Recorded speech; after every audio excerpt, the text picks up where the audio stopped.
안녕하십니까. 네. 5월의 푸르름을 우리 가운데 허락하신 하나님께 감사합니다. 봄에 녹음이 우거지고 또 식물들이 파랗게 자라니까 우리의 마음도 아주 푸르르고 상쾌한 것 같습니다. 저희 교회 화단에도 여러 나무들이 아주 싱그럽게 잘 자라고 또 열매 맺는 나무들이 자라니까 보기가 너무 기분 좋습니다. 근데 다 나무들이 좋은데 유독 한 나무가 문제가 생겼습니다. 이전까지 우리에게 많은 열매를 주던 살구나무가 병이 들어가지고 이상하게 이파리가 떨어지고 색깔이 변색이 되고 있어요. 그래서 우리 심은 목자한테 물어보니까 아무래도 병이 침투한 것 같다고 이렇게 말씀을 하셨습니다. 봄이 된다고 해서 저절로 푸르게 되는 것이 아니라 병균이 침투하면 시들시들해집니다. 우리도 마찬가지입니다. 우리도 다들 새봄처럼 이렇게 활기찬 인생을 살기 원하지만 그러나 뭔가 병균이 침투하면 우리도 스피릿을 잃고 이렇게 무기력해질 수가 있습니다. 저희들이 하나님의 말씀을 통해서 또 현장 예배를 통해서 하나님이 주시는 영역을 덧입고 원기왕성한 스피릿 있는 믿음의 사람이 됩시다. 그래서 다들 풍성한 열매를 맺는 기쁨이 있는 하나님께 영광이 되는 믿음의 자녀들이 될 수 있기를 주님의 이름으로 축원합니다. 오늘 말씀의 제목은 많은 죄사함, 많은 사랑 말씀입니다. 우리 다 같이 크게 외쳐봅시다. 많은 죄사함, 많은 사랑. 시작. 많은 죄사함, 많은 사랑. 기도드리겠습니다. 거룩하시고 내려오신 하나님 아버지, 저희들은 참으로 허물과 죄로 말미암아 죽었던 자들이요 하나님 앞에 나갈 자격이 없는 비참한 자들이었습니다. 이러한 저희들을 버려두지 아니하시고 또 심판하지 않으시고 독생자 예수님을 통하여서 우리의 죄를 용서해 주시고 그 보배로운 피로써 우리의 모든 수치와 또 부정한 것들을 씻어주시고 가려주시고 이제는 하나님의 자녀로 또 주님의 제자로 성경생으로 삼아주셔서 감사합니다. 우리가 얼마나 많은 사랑과 은혜를 받았습니까? 그러나 우리는 쉽게 은혜를 잊어버리고 또 마음의 짜증과 불평과 원망이 가득할 때가 참으로 많습니다. 이 시간 말씀을 통해 다시 한번 하나님이 우리에게 베푸신 크신 은혜를 기억하고 감사하며 찬양하며 주님께 영광을 돌려드릴 수 있도록 도와주시기를 간절히 기도합니다. 메마른 저희들의 심령에 하나님의 은혜와 사랑이 넘치게 하여 주시옵소서. 예수님의 이름으로 기도합니다. 아멘. 2주 전에 저희가 봄수양회를 했습니다. 봄수양회 우리에게 큰 은혜를 주신 하나님께 감사합니다. 봄수양회 프로그램 중에서 첫날 시작할 때 학생의 레크레이션을 했습니다. 레크레이션을 할 때 이런 프로그램이 있었어요. 각 팀에서 한 사람씩 나와서 속담을 몸으로 표현하는 것입니다. 말하면 안 되고 몸으로만 행동을 하면 자기 팀의 사람들이 뒤에서 보고 알아맞혀야 됩니다. 근데 그것을 알아맞힌다는 게 결코 쉬운 일이 아닙니다. 그래서 앞에서 이 형제가 누구죠? 남수민 형제인가요? 그 속담을 표현하기 위해서 몸 개그를 하는데 참 재밌습니다. 근데 맞추는 사람들의 시간 내에 몇 개로 더 많이 맞춰야 되기 때문에 아주 안타까운 마음으로 막 계속 얘기를 하면서 게임을 맞춰가는데 점점 게임이 진행될수록 너무나 재미가 있었습니다. 이처럼 레크레이션 할 때 앞에서 이끌어 나가는 사람이 뭔가를 막 하고 뒤에 사람들이 반응을 잘해주면 그 모임이 아주 은혜가 있습니다. 모든 모임에 있어서 반응이 참 중요하지 않습니까?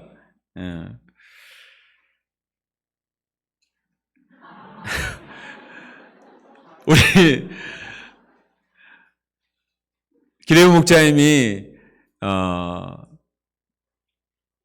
레크레이션을 인도할 때도 그 신세대 복장을 하고 반응이 잘 나타나게 하기 위해서 애를 써서 우리에게 큰 기쁨을 주었습니다. 근데 만약에 아무리 앞에서 북치고 장구치고 아무리 잘 하려고 해도 따라주지 않으면은 정말 이게 어려운 것이죠. 오늘 말씀 보면 예수님께서 32절에 그 시대를 가리켜서 무반응의 시대다 이렇게 말씀을 하셨습니다. 당시에 이런 놀이가 있었습니다. 장례식 놀이가 있고 결혼식 놀이가 있었는데 한쪽에서 어린아이들이 막 피리를 불고 이 결혼식 분위기를 자아내면 이쪽에서도 이것은 결혼식 분위기구나. 그래서 빰빰빠밤 이렇게 결혼식 분위기를 자아내고 신랑 신부가 입장을 하고 잔치를 하는 그런 분위기를 해야 돼. 그리고 또 한편은 한쪽에서 곡하는 소리를 내면 이거는 장례식이다. 그래서 장례식의 분위기를 자아내고 사람들이 다 울고 하는 그런 분위기를 잘 내야 됩니다. 어린아이들은 이것을 너무 잘했습니다. 레크레이션 시작했는데 보니까 우리 학사님들은 다 어디 가고 별로 초청하지도 않았던 어린아이들이 많이 와서 열심히 하는 것을 보았습니다. 어린아이들은 확실히 반응이 빠르고 너무 즐거워하고 아주 기뻐합니다. 아까 사진 봤나요? 아까 사진에도 보면 사진에 많이 나온 사람이 어린아이들이었습니다. 저도 맨 마지막에 사진 찍을 때만 다행히 들어가서 사진을 찍었는데 나이가 들수록 참 반응하기에 참 쉽지 않죠. 우리의 신앙생활은 뭔가 생각을 해볼 때 우리의 신앙생활 엄밀히 말하면 하나님의 사랑에 대한 우리의 반응이라고 볼 수가 있습니다. 하나님 우리에게 사랑을 베푸시고 은혜를 베푸시고 축복을 주셨는데 문제는 이것에 대해서 우리가 어떻게 반응하는가, 이것이 중요하거든요. 하나님은 항상 우리에게 변함없이 사랑을 베푸시고 축복을 베푸시고 은혜를 베푸시고 지금 이 시간에도 우리에게 풍성한 은혜로 역사하고 계신 줄로 믿습니다. 내 사랑하는 아들, 딸들이 왔구나. 정말 하나님 예비하신 큰 축복으로 하나님의 임재를 체험하도록 큰 은혜의 꾸러미를 다 하나름 가득 안겨주기를 원하세요. 그런데 그것에 대한 반응은 각자가 전부 다 다릅니다. 우리가 오늘 말씀을 통해서 과연 나는 이 하나님의 사랑과 은혜에 대해서 어떤 반응을 평소에 하고 있는가 우리 자신을 점검해보고 정말 하나님이 기뻐하시는 그러한 반응을 해서 주님과 내가 연합되어지는 그런 축복과 은혜가 넘치는 축제와 같은 신앙생활이 될 수 있기를 바랍니다. 자, 36절을 같이 읽어보겠습니다. 36절 시작. 함께 잡수시기를 청하니 이는 바리새인의 집에 들어가 앉으셨을 때, 여기 나오는 바리새인은 이름이 40절에 보면은 시몬이라는 바리새인이었습니다. 보통 바리새인들은 예수님을 책잡고 비판하는 그러한 완고하고 고집스럽고 교만한 사람인데 이 사람은 예수님을 초청한 거 보면 그래도 굉장히 겸손하고 친절하고 또 소원이 있는 그런 바리새인인 것을 볼 수가 있습니다. 그런데 한 예기치 않는 사건이 발생을 하게 되었습니다. 그 동네에 죄 지은 한 여자가 향유를 담은 옥합을 가지고 나왔습니다. 여인은 예수님 앞으로 나오지 못하고 뒤로 나왔다고 했습니다. 예수님의 발 곁에 서서 계속 울면서 눈물을 흘렸습니다. 그리고 그 눈물로 예수님의 발을 적시는 거예요. 그리고 자기의 머리를 풀어서 그 머리털로 예수님의 발을 닦았습니다. 그리고 예수님의 발에 입을 맞추었습니다. 비싼 향유를 예수님께 왕창 쏟아 부었습니다. 여인들에게 있어서 머리는 얼마나 소중합니까? 고린도전서 11장 15절에 보면 긴 머리는 여인의 영광이다 이렇게 말하고 있습니다. 여인들이 아침마다 머리를 다듬고 매만지는 시간이 얼마나 많이 걸리는지 모릅니다. 또 앞머리를 이쁘게 하기 위해서 헤어롤을 달고 다니는 아침에 버스 타면 중학생 여자애들이 헤어롤을 달고 다니는 아이들이 이제는 전혀 부끄럽지도 않게 자랑스럽게 그렇게 하고 다닙니다. 얼마나 그 미에 대한 욕망이 강한지 특히 머리를 매만지는 데서 거기에 나타나 있잖아요. 그래서 아무리 망해도 미장원은 망하지 않아요. 우리 현대 주변에도 미장원이 얼마나 많은지 모릅니다. 미장원이 아니고 미용실. 아니, 헤어살롱이 굉장히 많습니다. 그런데 그 소중한 머리를 풀어서 누구의 발에 갖다 댄다는 건 상상할 수도 없는 일입니다. 그런데 이 여인은 자신의 머리털로 예수님의 발을 닦는 거예요. 그리고 비싼 향유를 예수님께 부어드렸습니다. 집에서는 참기름도 한꺼번에 부으면 난리가 납니다. 사모님들에게. 아니, 아까운 참기름 왜 이렇게 붓냐고, 비빔밥 비벼 먹을 때 참기름도 많이 못 붓게 하죠. 그런데 이 여인은 최고급 향유를 예수님께 왕창 부어드렸습니다. 갑자기 집안에 향유 냄새가 가득하게 되었습니다. 이것은 누가 시켜서 한 게 아니에요. 자발적으로 여인이 마음에서 우러나와서 이렇게 했습니다. 여인은 예수님께 이렇게 하지 않고는 견딜 수 없는 어떤 감사와 감격과 주님께 대한 애정과 사랑이 흘러넘쳤습니다. 예수님께로부터 받은 은혜가 너무나 커서 어떤 마음으로든지 그 감사와 사랑을 표현하기를 원했습니다.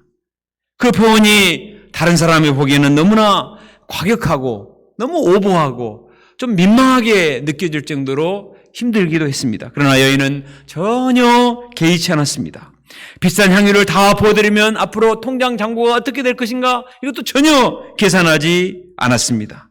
여인은 앞뒤 가리지 않고 모든 것을 쏟아부어서 깨뜨려서 예수님께 드렸습니다. 그렇게 하면서도 자신이 오히려 기뻐했습니다. 이렇게 많이 드려버렸으니 앞으로 내가 어떻게 살까, 이런 생각은 전혀 없어요. 자신이 할 수 있는 최대한의 감사와 사랑과 경의를 다 표현을 했습니다. 여인에게 있어서 예수님은 그만큼 너무나 고맙고도 감사하고 소중한 분이었기 때문에 이렇게 하고도 아쉬울 정도로 정말 예수님께 가진 모든 것을 쏟아부어서 진심을 드렸습니다.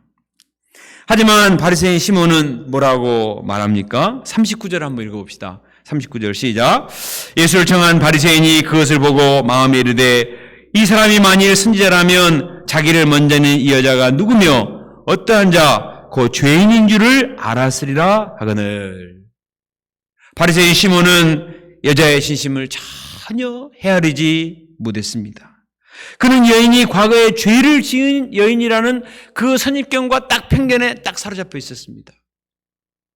이 여인이 죄인이기 때문에 여인이 흘린 눈물도 부정한 눈물이고 이 여인이 붓는 향유도 정결한 향유가 아니다. 죄 많은 여인이 무슨 일을 해서 돈을 벌어서 그 향유를 가져왔는가 추측한데 이거는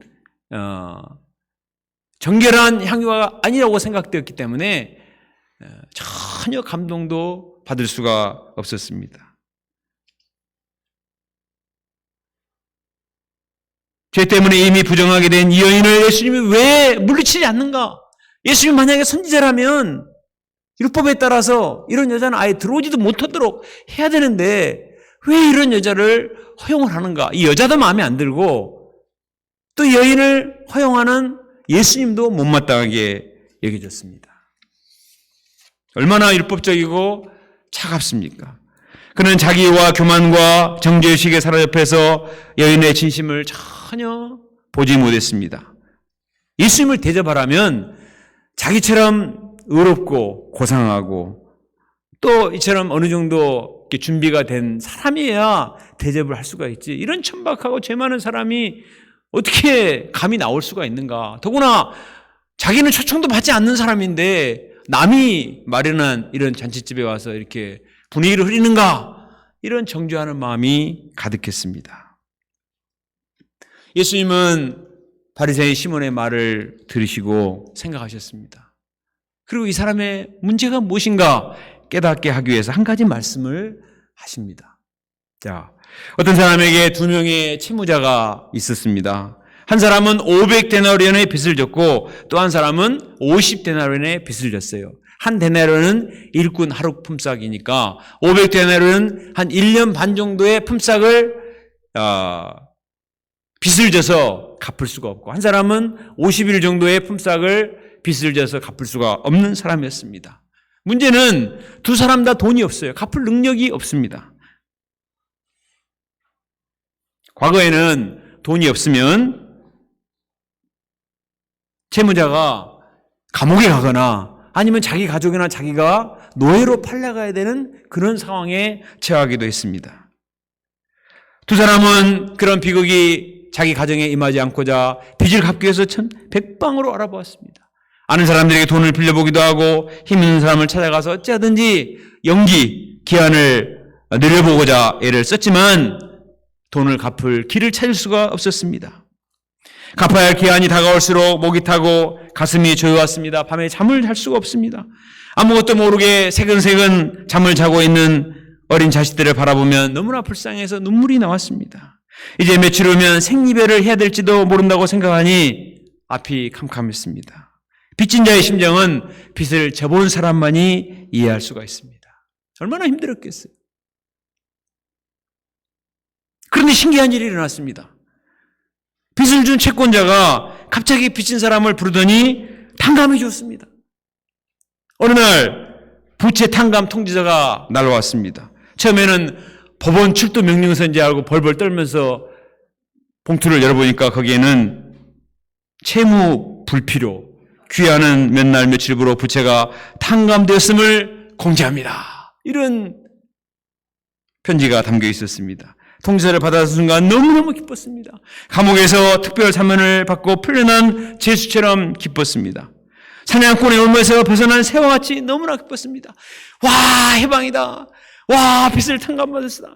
이제는 자유다, 자유. 이제는 우리가 노예로 풀려갈 필요도 없고 감옥에 갈 필요도 없고 우리가 이제 빚의 모두 올무에서 해방되었다. 가족들과 함께 너무나 기뻐했습니다. 한참을 기뻐하다가 생각을 해봤습니다. 왜 이 사람이 우리의 빚을 탕감해 주었을까? 그 채권자의 집에 가서 일을 해준 것도 아니고 그 채권자가 지방선거 나온다고 해서 길거리 유세를 내가 아르바이트 해서 도와준 것도 아닌데 왜 이 사람이 탕감해 주었을까? 아마도 그 채권자가 유배부 범소양에 참석해서 은혜를 받은 것이 분명하구나 이렇게 생각을 했습니다. 어쨌든 백골난망해 주어 너무너무 감사했습니다. 그래도 두 사람은 빚을 탕감해 준 사람을 찾아가서 연신 감사를 표현했습니다. 감사합니다. 감사합니다. 너무너무 감사합니다. 제가 앞으로 주인님을 위해서 정말 더 열심히 일하겠습니다. 이렇게 맹세를 했습니다. 그런데 두 사람이 다 탕감을 받았지만 탕감을 받는 자세가 달랐어요. 50데나리온의 빚을 탕감받은 사람은 50번 감사를 표현했습니다. 감사합니다. 감사합니다. 50번을 참. 근데 500데나리온의 빚을 탕감받는 사람은 500번을 감사하다고 말을 했습니다. 너무너무 감사한 거예요. 예수님은 시몬에게 물으셨습니다. 시몬, 두 사람 중에 누가 더 감사하겠는가? 시몬이 대답했습니다. 아니, 그야 당연하죠. 많이 탕감받은 사람이 더 많이 감사하지 않겠습니까? 예수님 말씀하십니다. 내 판단이 옳도다. 아무리 교만하고 자기 일가 많은 바리새인이라도 그것에는 동의했습니다. 많이 탕감받은 사람이 더 많이 감사하고 더 많이 사랑하는 것은 당연하지 않겠습니까? 이제 예수님은 이 여인의 행동을 설명해 주십니다.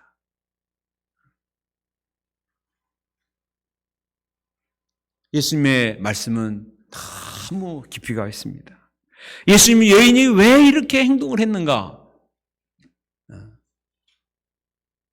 그리고 바리새인의 문제가 무엇인가? 우회적으로 말씀을 해 주셨습니다. 그리고 바리새인의 신앙생활에 근본이 뭐가 문제가 있는가 하는 것을 말씀하셨어요. 그걸 직접적으로 얘기하면 얼마나 이 사람이 반발하고 하겠어요? 예수님께서 이 말씀을 통해서 너무나 정확하게 설명해 주셨습니다. 우리 다 같이 44절부터 46절 말씀을 생각하면서 깊이 한번 생각하면서 읽어보겠습니다. 시작. 이르시되 이 여자를 보느냐? 내가 내 집에 들어올 때 너는 내게 발 씻을 물도 주지 아니하였을 때 이 여자는 눈물로 내 발을 적셨고 그 머리털로 닦았으며 너는 내게 입맞추지 아니하였을 때 그는 내게 들어올 때부터 내 발에 입맞추기를 그치지 아니하였으며 너는 내 머리에 감람유도 붓지 아니하였을 때 그는 향유를 내 발에 부었느니라. 이러므로 내가 내게 말하노니 그의 많은 죄가 사해졌도다. 이는 그의 사랑함이 많음이라. 사함을 받은 일이 적은 자는 적게 사랑하느니라. 시몬 바리새인은 이 여자를 처음부터 죄 많은 여자라고 말을 했어요. 그 여인의 행동은 볼 것도 말 것도 없어요. 이 여자는 죄 많은 여자. 아무것도 보이지 않고 아무것도 값지게 보이지 않았습니다. 그러나 예수님은 본문의 말씀 속에서 죄인이라는 말을 한마디도 하지 않습니다. 이 여인을 여자라고 말하지 죄인이라고 말하지 않습니다. 과거에 그 여인이 아무리 죄가 많았을지라도 지금은 탕감을 받았기 때문에 더 이상 죄인이 아니라는 것입니다. 과거에 아무리 죄 때문에 추하고 부정한 여인이었을지라도 죄 사함 받은 후에는 고귀한 하나님의 자녀요 하나님 나라의 황공주로 보였습니다.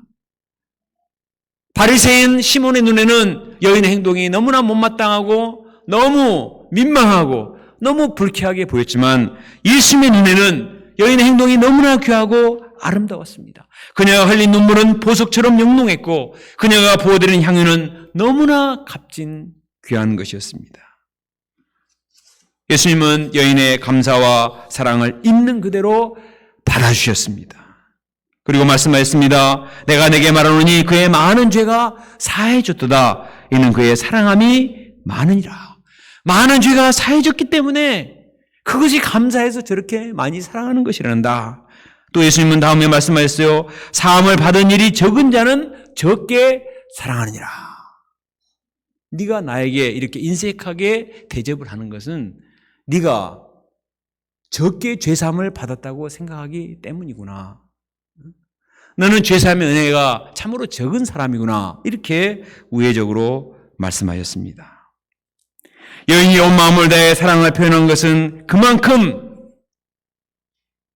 죄인된 자기 발견이 깊었습니다. 자기가 얼마나 비참한 죄인인가 하는 사실을 알았고 또 자기에게만 주신 은혜가 얼마나 큰가 그것을 깊이 알았습니다. 반면에 바리새인 시몬은 죄인으로서의 자기 발견이 부족했습니다. 그는 자기 자신이 죄인이라는 의식이 별로 없었어요.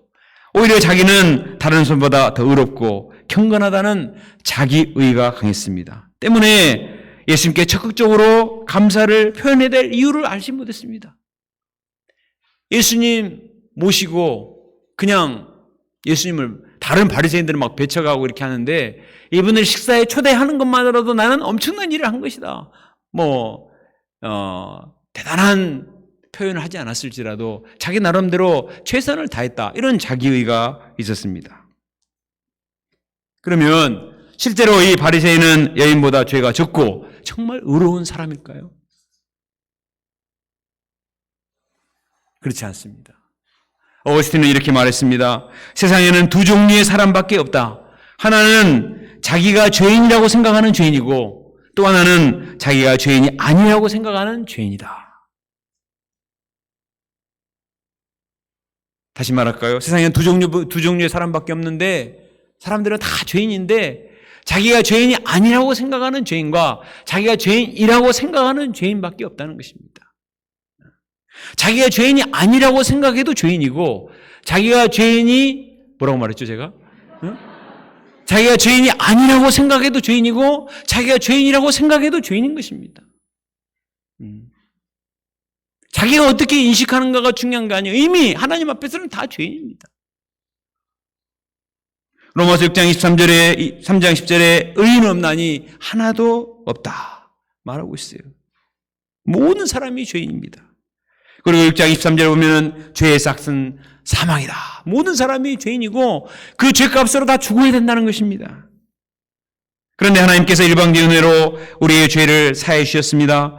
로마서 3장 23, 24절에 모든 사람이 죄를 범하였음에 하나님의 영광에 이르지 못하더니 그리스도 예수 안에 있는 속량으로 말미암아 하나님의 은혜로 값없이 의롭다 하심을 얻은 자 되었느니라. 모든 사람이 다 미달이에요. 도저히 하나님의 그 심판의 그 기준을 통과할 사람이 아무도 없습니다. 그래서 하나님께서는 그냥 값없이 은혜로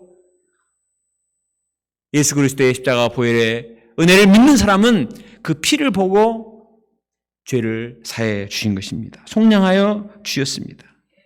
죄가 많은 사람이나 적은 사람이나 예수님의 십자가 대속의 사랑 때문에 은혜로 값없이 용서함을 받았습니다. 이것이 복음이에요. 죄의 경중은 따질 수 없습니다. 세상에서는 법률적으로 해석하고 할 필요가 있을 수 있죠. 그러나 거룩하신 하나님 앞에서는 경중을 따질 수가 없어요. 차이가 있다면 구원의 은혜에 대해서 깊이 감사하는가 아니면 그것을 가볍게 생각하는가 거기에 차이가 있을 뿐인 것입니다. 죄가 많고 적고는 다 똑같아요. 하나님 앞에서는. 문제는 그 죄를 얼마나 깊이 있게 생각하는가, 얼마나 심각하게 생각하는가, 그리고 죄사함 받은 은혜가 얼마나 나에게 감사하고 크고 고마운 것인가, 그 하나님께 대한 감사와 사랑과 또 사랑의 마음이 절절한가, 거기에 차이가 있을 뿐입니다. 다윗은 시편 12절에서 이렇게 고백했습니다. 죄가 나의 머리털보다 많음으로 내가 낙심하였습니다. 세상에 다윗은 무슨 죄를 이렇게 많이 지었습니까? 얼마나 죄를 많이 지었길래 그 죄가 머리털같이 많다고 말할까요? 그런데 열왕기상 15장 5절에 보면 다윗은 자기 자신을 가리켜서 내 죄가 머리털보다 많다고 말하는데, 열왕기서 기자는 다윗 인생을 어떻게 평가하냐면, 다윗이 햇사람 우리아의 일 외에는 평생에 여호와 보시기에 정직히 행하고 자기에게 명령하신 모든 일을 어기지 아니하였습니다. 이렇게 말해요. 다윗이 우리아의 아내 밧세바를 범하고 우리아를 죽게 하게 한 그 한 가지 오점 외에는 정말 여호와 보시기에 정직히 행하고 모든 일에 어김이 없었다. 이런 사람이 없다. 이렇게까지 말하거든요. 자기가 이렇게 말하는 게 아니라 객관적으로 사가가 이렇게 평가를 하는 것입니다. 더구나 당시 고대사회에서는 다윗 정도의 범죄는 범죄도 아니에요. 이런 경우는 얼마든지 다반사도 있었고 더 심각한 죄를 범한 왕들도 얼마나 많았습니까? 그러나 다윗은 자기 죄를 다른 사람과 비교해서 별거 아니다, 이렇게 합리화하지 않았어요. 하나님 앞에 자기의 죄가 얼마나 큰 죄인가 깊이 회개했기 때문에 그 죄사함 은혜가 너무나 크고 감사했습니다. 그는 죄사함 은혜를 이렇게 표현했습니다. 허물이의 사함을 받고 자신의 죄가 가려진 자는 복이 있도다. 마음에 간사함이 없고 여호와께 정죄를 당하지 아니한 자는 복이 있도다. 여호와 나의 하나님이여, 주께서 행하신 기적이 많고 우리를 행하신 주의 생각도 많아 누구도 저와 견줄 수 없나이다. 내가 널리 알려 말하고자 하나 너무 많아 그 수를 셀 수가 없나이다.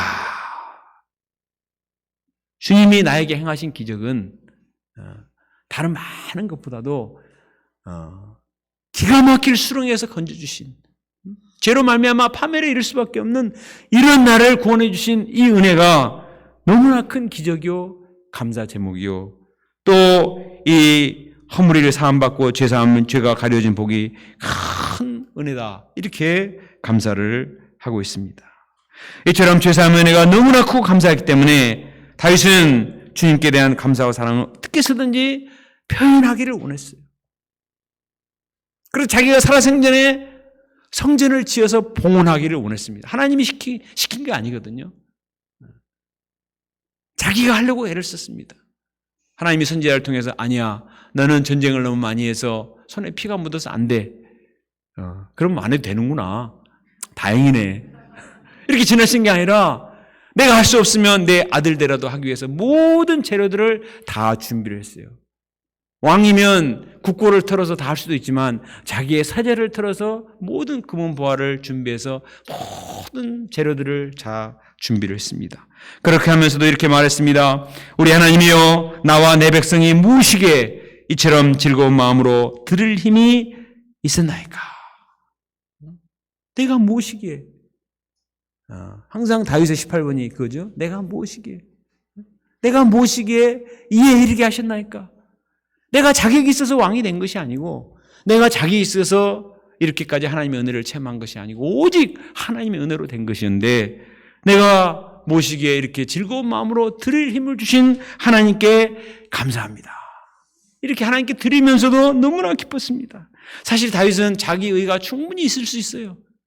어린 나이에 블레셋의 거인 골리앗을 물리친 사람이고 수많은 대적들을 물리쳐서 이스라엘 백성들을 위기로부터 구원한 사람이고, 그 문제만은 사울도 끝까지 감당한 정말 성군이잖아요. 그러나 다윗은 자기 의나 업적이나 자기 과업을 전혀 자랑하지 않았습니다. 오직 죄 많은 자신을 버리지 않으시고 용서해 주시고 자기의 가정을 내치지 않으시고 구원해 주시고 영원한 언약을 맺으신 그 은혜만을 항상 기억하고 감사했습니다. 그래서 끝까지 겸손할 수 있었고 모든 것을 들여서 최선을 다해서 주님께 진심을 쏟아붓고자 애를 썼습니다. 그러면서도 손해의식이나 서운한 마음이 없었습니다. 오히려 기쁨으로 충만했습니다. 우리가 다윗의 시편을 읽어보면 자기의 죄를 숨기는 것도 없어요. 있는 그대로 얘기하고 회개하고 감사하고 또 주님께 영광을 돌리고 찬송을 하는 것으로 가득 찬 것을 볼 수가 있습니다. 이희철 목사님은 말이 별로 없는 사람입니다. 그렇지만 하나님의 역사를 섬기는 데 항상 말없이 앞장서서 충성을 다합니다. 우리 교회가 중동에 있을 때 그는 항상 이곳저곳을 돌아다니며 뭐 고칠 것이 없는가, 뭐 수리할 것이 없는가. 그가 책을 들고 다니는 것은 별로 못 봤지만 연장통을 들고 왔다 갔다 하는 것은 너무나 많이 봤습니다. 지난주 말씀 공부를 하면서 희철 목사님 이런 말을 했습니다. 중동 센터에 자기 지문이 묻지 않은 곳이 없었다. 이것은 자기 의를 자랑하는 게 아니고 그만큼 주의 전을 사모했다는 거예요. 야, 참 말이 별로 없는 사람인데 아주 그 명언이에요. 우리 신민서 목사님과 더불어서 정말 그 냄새 쾌쾌히 나는 지하실에서부터 옥상 이르기까지 지문이 묻지 않은 곳이 없을 정도로 그렇게 주님께 진심을 드렸다는 것입니다. 도대체 이분이 뭔 죄가 이렇게 많아서 그 은혜가 커서 이렇게 하나님께 진심과 마음을 드렸을까 이런 생각이 들었습니다. 그래서 이분도 감사시를 썼나? 표현이 별로 없는 사람인데 그래서 작년에 우리 추수감사 시집을 한번 봤습니다. 그랬더니 희철 목사님의 시가 있었습니다. 여러분들 읽어봤습니까? 제가 읽어보겠습니다. 제목 감사의 인생. 나는 심겨졌네 큰 기대 가운데 그런데 자라면서 불만이네 힘들다고 왜 이런 환경이냐고 뜨거운 여름엔 더 불만이네 제발 아무것도 필요 없다고 그래도 시간이 흘러 지나갔네 빨간 고운 열매로 이제야 나는 느끼네 감사 그것을 위한 귀한 뜻이 있음을. 감사 시집 중에서 제일 짧은 시입니다. 정말 희철스러운 시죠. 본문의 여인처럼 막 눈물을 흘리고 막 향유를 갖다 붓고 막 그런 격정적인 그런 모습을 느끼기는 어렵지만 가만히 읽어보니까 정말 이분의 마음에 주님께 대한 구원의 감사가 참 느껴지는 그런 시인 것을 볼 수가 있었습니다. 우리 실 목자님뿐만 아니라 우리 모든 목자님들이 다 그렇죠. 우리 목자님들이 진실되게 써서 발표하는 소감을 들으면 정말 얼마나 마음에 큰 감동이 되는지 몰라요. 우리가 진실되게 죄를 회개하며 또 구원의 은혜에 감사해서 눈물로 드리는 그 눈물의 소감들은 세상 어디에서도 볼 수 없는 보석과 같은 그런 신앙의 고백들이요 사랑의 고백들입니다. 본문의 여인이 눈물을 흘리며 예수님의 발을 닦아드렸던 그 눈물만큼이나 내가 주님께 참 신앙 고백을 하고 사랑 고백을 하며 드리는 진심이 놀라운 것입니다. 요즘 수요 예배와 금요 기도에 현장 중계를 하지 않습니다. 메시지는 그래도 부탁하는 분들이 있어서 이렇게 전송을 하지만 소감은 전송하지 않습니다. 또 프라이버시나 이런 것들이 있기 때문에 유튜브에 올리기도 어렵고 그래서 안 올리는 게 좋은 것 같아요. 그러나 그 귀한 것은 현장에 오신 분만이 맛볼 수가 있습니다. 정말 저는 참 우리 UBF의 이 소감만큼이나 너무나 아름답고 귀한 이 어디서 찾아볼 수가 있습니까? 하나님 앞에 자기의 가장 귀한 신앙 고백이고 사랑 고백을 주님께 드리는 것입니다. 또 정성껏 주님께 봉헌하여 드리는 헌금들은 또 얼마나 귀한 향유 옥합과도 같습니까? 우리가 소중한 시간을 쪼개서 캠퍼스에 올라가서 전도를 하고 양들을 신방하고 일대를 하는 것은 너무나 아름다운 향유 옥합과도 같습니다. 이런 우리의 진심을 세상 사람들은 이해하지 못합니다. 바리새이 시몬과 같이 사람들 눈에는 도대체 이해가 되지 않습니다. 그러나 주님은 우리의 진심을 아시고 받아주십니다. 그의 많은 죄가 사해졌도다. 이는 그의 사랑함이 많으니라. 이 사람이 정말 죄사함 은혜가 너무나 크고 사무쳐서 이렇게 눈물로 소감을 발표하고 시간을 들이고 물질을 들이고 주님을 섬기는구나. 알아주는 사람이 없지만 그렇게 한다고 해서 양들이 금방 변화되고 제자양성 역사가 일어나는 것이 아니지만 그러나 주님이 다 받으시고 기뻐하시고 축복해 주시리라 믿습니다. 로마서 5장 20절에 죄가 더한 곳에 은혜가 더욱 넘쳤다고 했습니다. 반면에 시몬은 어떻습니까? 그는 여인처럼 용서받아야 될 죄가 많다고 생각하지 않았습니다. 세상 사람들에게 손가락질 받을 만큼 나쁜 짓을 한 것도 없고 누군가의 엎드려 용서를 구할 만큼 자기가 그렇게 큰 과오를 범한 적도 없다. 그러니 예수님께 깎듯이 예의를 취할 필요도 없고 무슨 기름을 붓고 막 발에 입 맞추고 그럴 필요도 없다. 이렇게 생각했습니다. 여인도 정죄하고 심지어는 예수님도 정죄의 대상이었어요. 왜 이런 여자를 가만 놔두는가? 예수님까지 못마땅하게 생각했습니다. 그의 마음에 사죄에 대한 은혜가 별로 강하지 않았기 때문에 주님께 대한 사랑을 할 수도 없었고 주님께 대한 사죄의 은혜에 감사하는 사람도 이해할 수가 없었습니다. 자, 우리는 어떻습니까? 우리는 많이 사함을 받은 자입니까? 적게 사함을 받은 자입니까? 500데나리온 빚졌다가 탕감을 받은 사람입니까? 아니면 50데나리온 빚졌다가 탕감을 받은 사람입니까? 찬송가 305장 우리가 아까 불렀던 어메이징 그레이스 나 같은 죄인 살리신 은혜 놀라워 이 찬송을 작사한 존 뉴튼 목사님은 18세기 아주 유명한 목사님입니다. 요한 웨슬레 그리고 조지 히트피트와 함께 목회를 감당한 분이고 윌리엄 일버퍼스와 함께 영국의 노예제도 폐지를 위해서 활동한 아주 명망 있는 분이었습니다. 그러나 그가 임종 직전에 묘비에 이렇게 써달라고 말한 내용은 다음과 같습니다. 지금도 이렇게 쓰여 있어요. 그분의 묘비에. 한때는 이교도였으며 탕자였고 아프리카 노예상이었던 존 뉴튼은 우리 주 예수 그리스도의 풍성한 자비로 말미암아 용서받고 크게 변화되어 마침내 성직자가 되었다.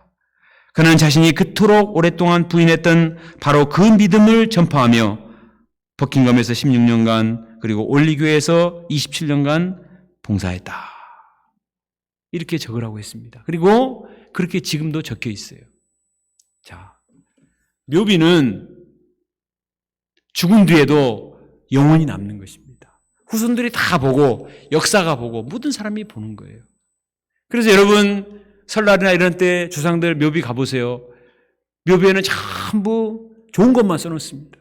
공적빛만 쓰고 무슨 벼슬 했고 집안이 어땠고 이런 것만 쓰지 이런 내용은 찾아볼 수가 없어요.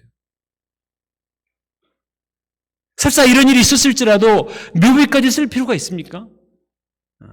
이건 얼마나 참 이교도였고 탕자였고 노예 상인이었고 이런 말을 쓸 필요가 뭐 있습니까? 그런데 일부러 그가 이렇게 쓰도록 한 이유가 무엇인가? 그것은 존 뉴턴이 자기가 얼마나 하나님 앞에 큰 죄인이었는가, 용서받을 수 없는 큰 죄인이었는가, 이 사실을 잊지 않은 것입니다. 평생 동안 그리고 그 은혜를 감당하는 빚진 자의 심정으로 목회를 감당한 거예요. 죽는 순간까지도 그 은혜를 기억하면서 묘비의 기록을 하도록 한 것입니다.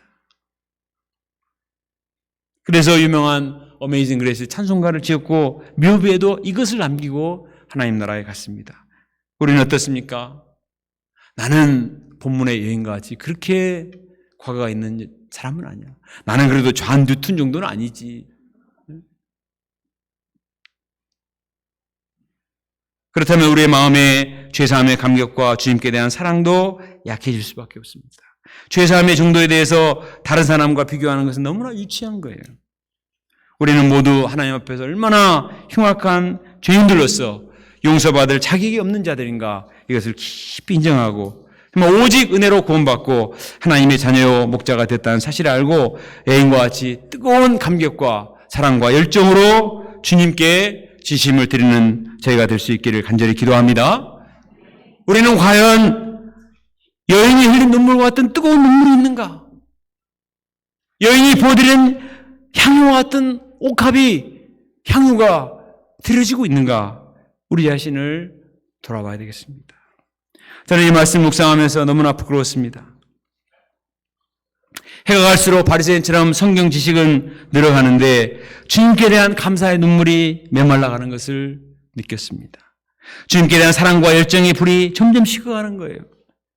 앞뒤 가리지 않고 향유를 깨서 드리던 헌신이 그래도 있었는데 이러한 헌신이 약해지고 자꾸 계산하는 마음이 있는 것을 보고 너무나 부끄러웠습니다. 그것은 제가 더 의로워져서가 결코 아닙니다. 저는 여전히 너무나 추하고 이기적이고 흉악한 죄인인 것을 인정하지 않을 수가 없어요. 사도 바울이 오라 나는 공고한 사람이로다 나는 죄인 중에 괴수로다 고백했던 그 고백이 나의 고백과 똑같습니다. 그런데도 개구리 올챙이 시절 모른다고 구원의 은혜를 까먹고 마음이 자고해져 있는 자신을 발견할 때 너무나 부끄러웠습니다. 여인과 같은 회개의 눈물이 말라가고 구원의 감격과 열정이 식어져 갑니다. 예수님께 발 씻을 물도 드리지 않고 예수님의 발에 입 맞추지도 않고 감람류도 보드리지 않고 바리새인 시몬처럼 점잖게 고상한 논쟁만 하는 신앙생활이 되어가는 자신을 발견하게 되었습니다. 그런데 예수님이 과연 나에게 베푸신 사랑은 어떤가요? 예수님이 나에게 베푸신 사랑은 고상하고 전잠고 신사적인 그런 사랑이 아닙니다. 예수님이 주와 나의 죄를 사하시기 위해서 무서운 채찍에 맞으셨습니다. 가시면류관을 쓰시고 무거운 십자가를 지시고 골고다 언덕을 오르셨습니다. 나의 모든 부끄러운 죄를 다 지워주시기 위해서 십자가에 양손과 양발이 못 박혀 물과 피를 다 쏟으셨습니다. 주님은 나를 사랑하시되 내가 나를 사랑한단다. I love you. 이렇게 나이스하게 고상하게 신사적으로 사랑하는 것만으로 끝나지 않았어요. 말로만 사랑한 게 아니에요. 예수님은 자기의 살이 찢겨지고 피가 튀기고 자기의 생명을 십자가 대단에 내어줌으로써 나의 생명을 샀습니다. 이 대속의 헌신으로 말미암아 내가 구원을 받고 하나님을 아버지라 부르고 오늘도 주님 앞에 예배드리는 이런 은총의 자리에 나오게 된 것입니다. 주님이 이렇게 우리에게 대한 사랑이 너무나 격정적이고 구체적이고 너무나 헌신적이었는데도 그것에 대한 나의 반응은 얼마나 싸늘하고 얼마나 형식적이고 얼마나 이기적일 때가 많습니까? 사도 바울은 고린도서 5장 13, 14절에 이렇게 고백했습니다. 우리가 만일 미쳤어도 하나님을 위한 것이요 정신이 온전하여도 너희를 위한 것이니 그리스도의 사랑이 나를 강권하신도다. 사도 바울은 복음을 전하다가 미쳤다는 소리를 많이 들었습니다.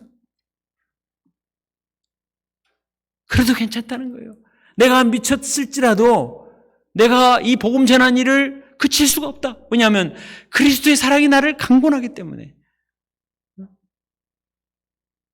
죄인 중에 괴수요 핍박자요 포행자요 악행자인 이런 나를 심판하지 않으시고 나를 구원해 주신 이 주님의 사랑을 생각할 때 가만히 있을 수가 없는 거예요.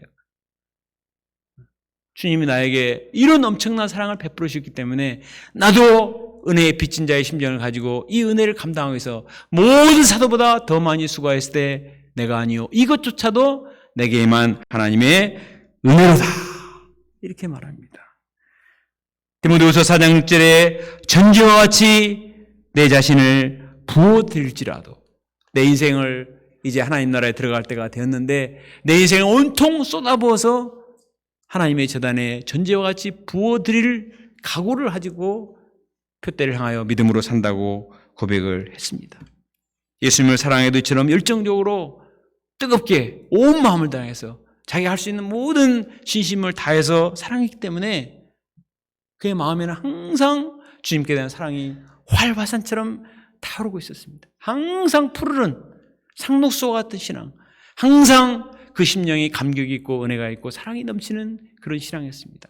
그의 서신서를 읽어보면 주님을 향한 사랑이 얼마나 절절하고 은혜에 대한 감사가 간절했는가 느낄 수가 있습니다. 그것이 그에게 기쁨이요 은혜요 하나님께 영광이요 많은 영광으로 나타나게 되었습니다.